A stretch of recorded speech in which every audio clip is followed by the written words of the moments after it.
welcome in Mets sideline reporter, Jets pre- and post-game host over at SNY, Steve Gelbs. Steve, good to see you. Smiling as always. Buddy of mine. What's going on, brother? How are you? What's up, man? Hey, it took you long enough to invite me on here. I've been waiting for the invite ever since you went over there. Begging him to call you up, Steve, to have you on. That is true. Let's talk a little Mets. We got a lot to hit with you. Let's talk a little Mets. Kodai Senga, obviously coming over from Japan. You've been down at Port St. Lucie at times this spring, dealing now with the finger injury. What have you seen from him this spring, and what do you think he's going to give the Mets this season? To me, he's the biggest X factor and the most intriguing guy on this roster. He's got an upside that could make him a bona fide ace and could be really their ace in the hole. You look at what they have, on the top end with Verlander and Scherzer. But if Kodai Senga can really harness that stuff in the big leagues, he could be right up there with the best of the best. But that's really going to be the key. How does he adjust? How does his stuff play at this level?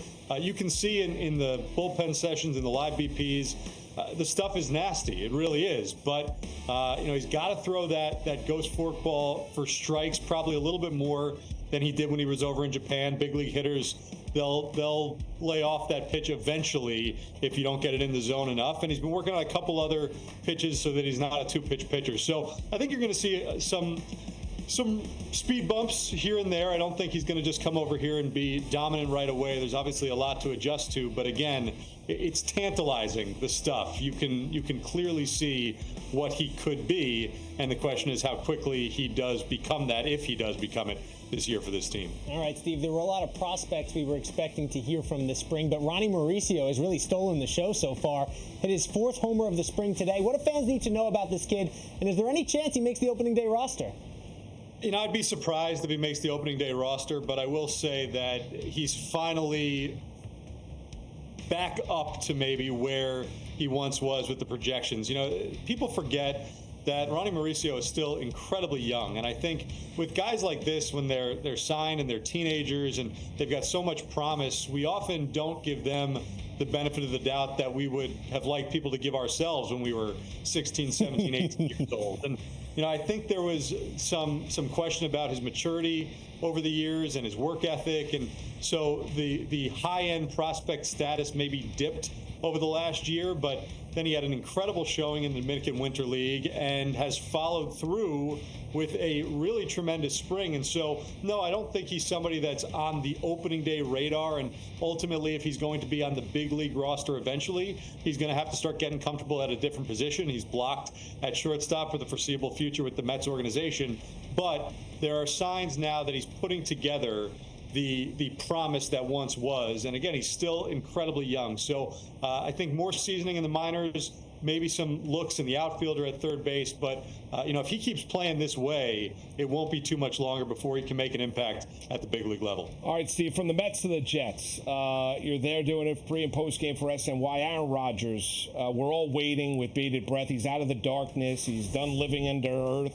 He's doing hits with Brandon Marshall. What are you hearing here about, when is Aaron Rodgers, Steve, going to finally make a decision here is whether or not he's willing to come to the Jets? Moose, you think I'm hearing anything? Who's hearing anything? I don't even know if Aaron Rodgers knows what's going on at this point. Everybody's trying to read the tea leaves. I would expect that it's going to happen in the next couple of days. The Jets can't be held hostage by this. I know Aaron Rodgers understands that. So I would be surprised if the decision didn't come down in a couple of days. But I don't know about you guys. For me, I love the way the Jets are handling this. I know a lot of people were saying, well, you pass on Derek Carr and you let him go elsewhere, and now you could be left at the altar.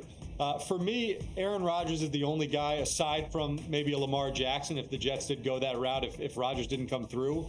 But Rodgers is the only guy right now who could make this team into a legitimate Super Bowl contender. I don't think that all that much is needed to make this team a playoff team. Last year, if you would have had even slightly subpar quarterback play for most of the season, I think the Jets would have been in the playoffs. It was just that the quarterback play was so bad and almost unplayable that it torpedoed their season. 13 years without the playoffs, the longest playoff drought in sports. It's going to be once the Kings make the playoffs in the NBA this year.